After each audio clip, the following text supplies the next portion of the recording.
Our top story, the Sawa families and survivors gathered today outside the Usindiso Building in Johannesburg to honor victims and demand justice for the August 2023 fire. The deadly blaze claimed 77 lives and left 88 others injured.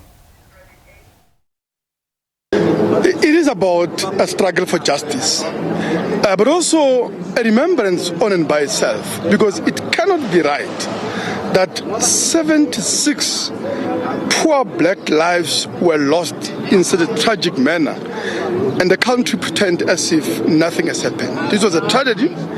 All of these were children of, were children, were mothers, were fathers, were brothers and sisters. And I think this is a struggle to humanize them, to bring their humanity to the fore. Because I think that we have got to reckon with this tragedy, but also to say this was a needless tragedy for which we demand justice. This building is a testament to a criminal neglect of the inner city by the city administration, of the housing crisis that is a deliberate or the outcome of the deliberate neoliberal austerity measures. And of course, the privatization of accommodation, of housing is commodification, despite that right being there in the constitution, by the ruling class, by the successive administration, of this city and so on. It is also about a neglect in terms of provision of social services, water and electricity, that have obviously aggravated what would have been a minor manageable blaze in an event that there was water. And for more on this, let's now take you live to SABC News Reporter Mbalenhle Mthethwa, and she is in the Johannesburg CBD for us tonight. And Mbalenhle, coming out from this candlelight ceremony, really, stories from survivors and as well as the families of those victims also calling on for justice. Tell us more about what the families of these victims are saying tonight as they remember those who lost their lives at that building. Well, Mbali, there have been very sad stories that have been shared by the survivors of that incident that claimed 76 lives 2 years ago.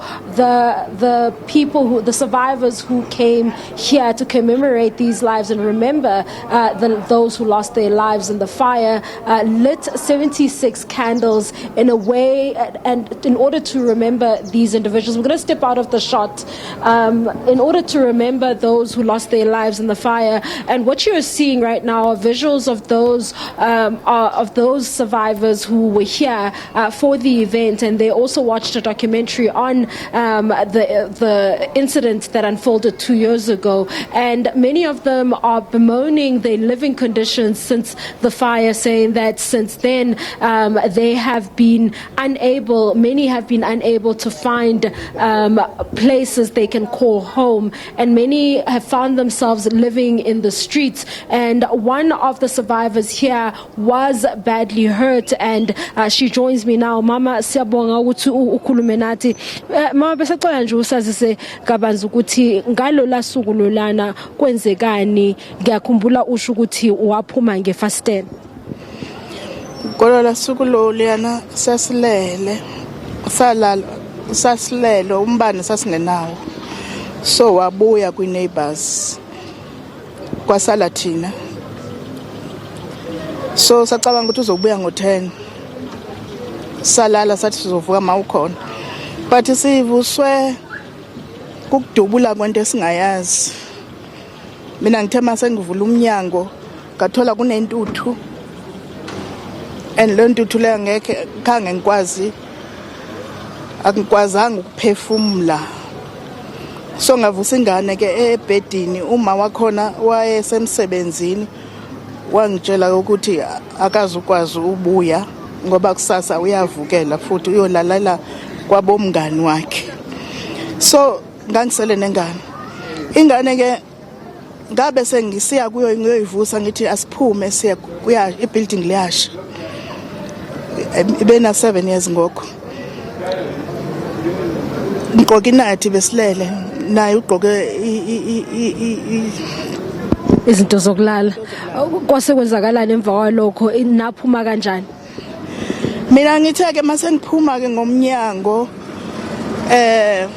ukuphuma kwami ngomnyango ngangiya kwifestele le neighbor ngithi ngizophumela ngalo ngaphandle ngizongena endlini la ngoba kwakuseduzana ukuthi ngaphana ongekho kunendawo lapho ongakhona usave kakhona angikwazanga ufika ngoba nginyathela abantu abaleleyo ngingazi ukuthi kwenzekani ngabo andisiwela phezukwabo lobo bantu nomntwana angithi ngiyaphakama ngiyamphinde futhi ngiwela phezulu kwabanye abantu so ngakubona ukuthi no angizukwazi ufika lapha noma kungekho kude nje angeke ngikwazi ukufika so ngabona ukuthi angibuyele endlini awuboni and lana usengathi asakwazi ukuphefumula kahle manje ngathi kudubula ihasi so ngabamba idonga ngabetha idonga ukuze ngikwazi ukuthi umnyango wami ngowuphi na ngoba kubonakala lutho sihamba phezulu kwabantu abaleleyo phambi komnyango wami yokuchekoneni ngasefestileni ngamadolo ngakuthola ke umnyango wami ngabe sengiwuphusha singena nomntwana ngasakwazi ukuphefumula manje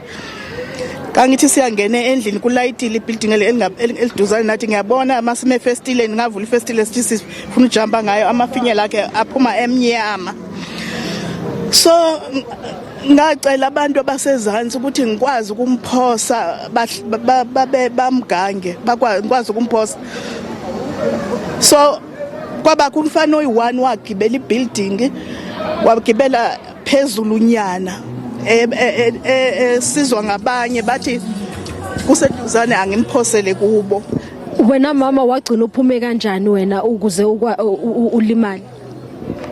Phela kwangasekho enye indlela epassageni kuyafiwa ngagcina ukuqeda kwami bemthathile umntwana ngabe ngizilahlela ngefestele ngophuka imlenze isinqe omnye lo mlenze ngazi walinyazwa yini na ngoba ehospital bathola ukuthi kunembobo engakwazi ukuthungeka kufanele ukuthi bafake inyawo kusho nje ukuwa kwami lapha zange ngikwazi uphinda kwakuphakama ikhanda lodwa umzimba nje ngangakwazi ukwenza lutho.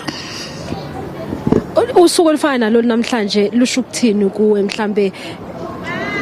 Usuku la namhlanje lusikhumbuza lona elolanga elo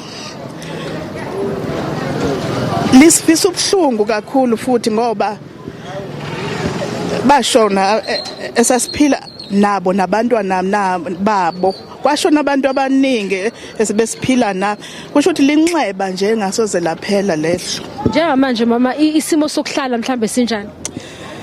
Mina ngihlele isikhathi eside hospital ngithe mase ngiphuma lapha ngiphume sengingena ndawo yokuhlala vele ngoba umntana wazama ukuya kwenye imikhukhu babethi basifunele yona kwathola ukuthi lo makhukhu leyo ukuthi akusekugcwele abanye abantu bezinye ibuilding esingazaziyo hayi abantu basesindiso so umntwana wami wazama ke ufuna indawo yokuhlala kwenye ibuilding lesingayi-affordiyo ngoba sasithenjisiwe ukuthi kase siphume hospital even mina sasingabogcina uphume esitho sasicabanga ukuthi abantu abaningi bethu sebehleli endaweni eright kwibuilding eright sasingazi ukuthi bagcwele istrato so mina ke ngasizwa ngumntwana nami ngokufuna lo ndawo leyo ngayo lo senti leyo esebenzayo ngokufuna lo ndawo leyo ukuthi senikwazi uhila kakuhle mase ngiphuma ehospital sisekuyo ke namanje lo ndawo but sisenethemba ukuthi sisezoyithola indawo ngoba siyayifuna yona. No, there you have it, one of the survivors talking about what they went through, and she's essentially going through explaining to the viewers that on that fateful night she was woken up by a loud bang, and when they tried to go outside of the room to inspect it, they found that there were people who were already lying on the floor, and she had to then crawl and feel her way around the room in order to open the door. She was not alone. She was with a neighbor's 7-year-old child who she assisted to jump out of the window and was fortunately caught by people who were assisting them from outside of the building.